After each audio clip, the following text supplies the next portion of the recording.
Welcome back to Complete Aviation Solutions for another deep dive. Deep dive number 55. 55, yeah, that's right. Getting up there. It is. Time flies when you're having fun, Oh, right? great. Well, for this deep dive, we are going to be looking at... I've got some fascinating stuff for you today. Yeah.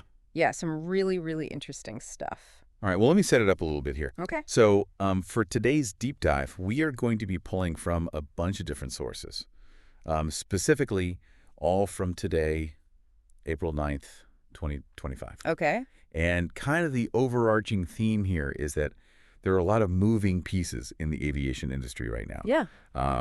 We've got airlines that are making some really interesting choices with their fleets, and we've got a kind of a shakeup in leadership. Oh, yeah. At an airline because of some financial performance. And then we have a really exciting development for a brand new airline. Wow. A lot going on. A lot going on. So why don't we jump into it? Let's do it. Okay.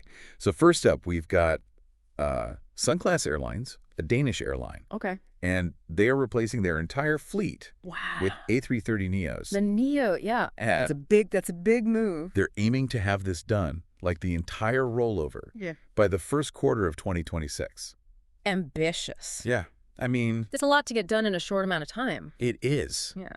So what do you think about this? Well, I mean, like you said, it's a huge undertaking to completely replace a fleet. Yeah. You know, it's not just buying the planes. It's also, retiring the old ones, training the crews, getting all the maintenance infrastructure in place. Right. So the fact that they're aiming for Q1 of 2026 means they've really got to get moving. Yeah. But I think it's a smart move.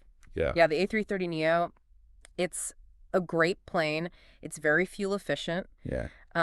So, it's going to save them money in the long run. Makes sense. And, it's a good plane for passengers, too. Sure. I mean, it's got a nice wide cabin. Yeah. Comfortable. It's quiet. Right. Good for those long-haul flights. Absolutely. Yeah. Yeah. And speaking of, it'll be interesting to see if they adjust their network at all to take advantage of the new capabilities of this aircraft. That's a good point. Or are they just simply replacing their old long-haul aircraft with newer, more fuel-efficient aircraft? Yeah, we'll have to wait and see. Yeah. Okay, so moving on, we have to talk about Air Baltic. Oh, yeah. The Latvian airline. Right. And they kind of had a big shakeup just a couple days ago. Yeah. Their CEO, Martin Gauss, he was dismissed by the supervisory board. Okay. And this was on April 7th, so just a couple days ago. Yeah. And, the reason given was poor financial performance. Right. And, we have some numbers here. Yeah. From 2024. Okay. Air Baltic, their revenue actually went up year over year from 668 million euros to 747.6 million. Okay, so revenue's up. That's good. That is good. Right. But there's a but. There's a but. Yeah. They posted a net loss of 118.2 million euros. Oh, wow. So that's not good. That's not good. No. That's down from a 33.7 million euro profit in 2023. So a pretty significant swing. Yeah, huge swing. Yeah. So, what do you think is going on here? Well, I mean, clearly the supervisory board, they weren't happy with the financial performance. Right. And, it's interesting because, like you said, revenue's up, but profits are way down. Yeah. So that suggests that their costs have gone up significantly. Yeah. It could be fuel costs, it could be labor costs, it could be, any number of things. Right. But something's not right. Yeah. And, I mean, it is really interesting that they got rid of the CEO, but the chairman of the board said that they have full confidence in the rest of the management board and the company's strategy.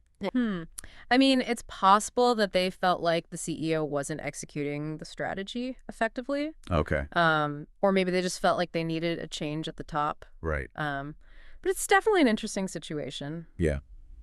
Yeah, and then, the outgoing CEO, Martin Gauss, he said that he felt like he lost the government's trust. Oh, so there's some politics at play here. Yeah. Interesting. And then the Latvian Minister of Transport, he actually confirmed that it was the bad financial indicators that led to the CEO's dismissal. Okay, so it really does come down to the bottom line. Yeah, it does. It always does. So Air Baltic, they've actually postponed their IPO a few times. They have. And now there's word on the street that they're thinking about listing on the London Stock Exchange. The LSE. Wow, that's a big move. Yeah. that would give them access to a much larger pool of investors. Right. But it also means they're going to be under a lot more scrutiny. Yeah. Investors are going to be looking very closely at their financials, Yeah, especially after this. especially after this. Yeah. They're going to want to see a clear path to profitability. Yeah. And then, I mean, it's interesting because Lufthansa Group, they've agreed to invest 14 million euros for a 10% stake. So Lufthansa's taking a gamble on them. It seems like it. Yeah, but it's a calculated gamble. Air Baltic, they have a lot of potential. Sure. They have a young fleet of A220s. Yes. They're in a good geographic location. Right. So, if they can get their finances in order, Yeah. they could be a very successful airline. And Air Baltic, they operate 50 A220-300 aircraft right now. That's a lot of A220s. Yeah, it is. They're all in on the A220. Yeah, it's a good plane. They've got 40 more on order. Wow, they're really committed to that aircraft. They are. But what's interesting is right now, they're actually wet leasing aircraft to a bunch of different airlines. Oh, really? Yeah, Swiss, Lufthansa, Brussels Airlines, Austrian Airlines, and Air Dolomiti.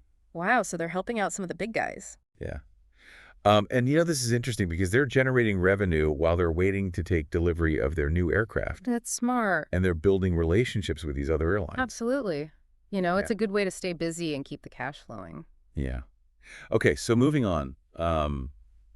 We have to talk about Riyadh Air. Oh, yeah, the new kid on the block. Yeah, this is very exciting. This Saudi Arabia. So Riyadh Air, they just got their air operator's certificate. The AOC? Yeah. That's a big deal. Huge. This was from the General Authority of Civil Aviation. GCA. And so this certification process, this took 11 months. Wow, that's a long time. It is. It included over 200 hours of test flights. Wow. Audits of their equipment, personnel, operational procedures. So they really put them through the ringer. Yeah. Yeah, but that's good. It is. It's good to know that they're thorough. Absolutely. Safety first. So, this AOC, what it does is it confirms that Riyadh Air, they're compliant with Saudi Arabia's aviation regulations, international standards, and flight safety requirements. Right. And, I mean, this is a big ceremony. They had the CEO of Riyadh Air there, the Minister of Transport and Logistics, and the President of GCA. Oh, wow. So the whole crew was there. Yeah. Yeah. It's a big deal for Saudi Arabia. It is. They're really trying to make a statement with this airline. Yeah. And they're planning to commence scheduled passenger flights by the end of 2025. Okay. Originally, they wanted to do it in the first quarter, but they pushed it back to the third quarter. Yeah, that's not unusual. Yeah. These things often take longer than expected. Right. But it sounds like they're on track. Yeah. So they have one Boeing 787-9 right now, Okay. and they're going to be getting 39 more. Wow. And they're also going to be receiving 60 Airbus A321-200Ns. So they're going with a mix of narrow body and wide body aircraft. Yeah. That's a good strategy. Yeah. And on top of that, they're reportedly considering buying even more wide-body aircraft. Really? Yeah, like A350-1000s and Boeing 777Xs. Yeah, they're not messing around. They're not. They're going big. Yeah, this is going to be a major player in the Middle East. Yeah. Yeah. So, okay, last but not least, we have to talk about something that might be a little concerning. There's news today that new U.S. tariffs. Tariffs. Yeah. Okay. Are actually posing a risk to a 1980 aircraft trade deal. 1980. Wow, that's a pretty old deal. Yeah, it is. But you said tariffs? Like import taxes? Okay, Yeah. so what does that have to do with the aircraft trade deal? Well, unfortunately, to get those really specific details, we need a subscription to this particular source. Oh, okay. But even without the details, the fact that they're saying that tariffs could pose a risk to this agreement is pretty worrying. Yeah. I mean, this agreement, it's been in place for over 40 years. Yeah. It's a cornerstone of the global aircraft industry. It helps to ensure that there's a level playing field for manufacturers all over the world. Right. And it helps to keep prices down for airlines and passengers. Yeah. So if these tariffs disrupt this agreement, it could have a really big impact on the entire industry. It could. And, even if we don't know the specifics, we know what tariffs do. Right. They increase costs. Yeah. And, that could make it more expensive for airlines to buy planes. Right. And that cost is going to get passed on to the passengers. Exactly. Yeah. It's definitely something to keep an eye on. Absolutely. So, I mean, that's a lot to process. It is. We've got a Danish airline, Sun Class Airlines. They're replacing their entire fleet With A330neos? with A330neos, yeah. By early 2026. hmm Ambitious. And then we've got Air Baltic, who's having a bit of a leadership shakeup Yeah. due to their financial performance. Right. And then we have this brand new airline, Riyadh Air. Getting their AOC. Yeah. And planning to launch by the end of next year. Yep. Exciting stuff. It is. And then we've got this kind of looming threat of these U.S. tariffs that could disrupt the global aircraft trade. Yeah, that's a bit of a downer. Yeah. But, it's important to be aware of these things. It is. Yeah. So, I mean, what's fascinating about all of this is just how interconnected the aviation world is. It really is. We've got everything from fleet decisions to financial performance to, brand new airlines popping up and then these global trade agreements. Yeah, it's all connected. It is. What happens in one part of the world can have a ripple effect on the rest of the industry. Yeah.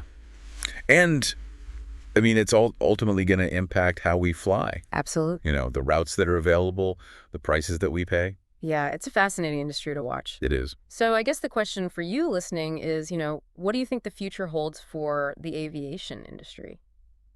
Yeah, that's a good question. Based on what we've talked about today, where do you see things going? Yeah.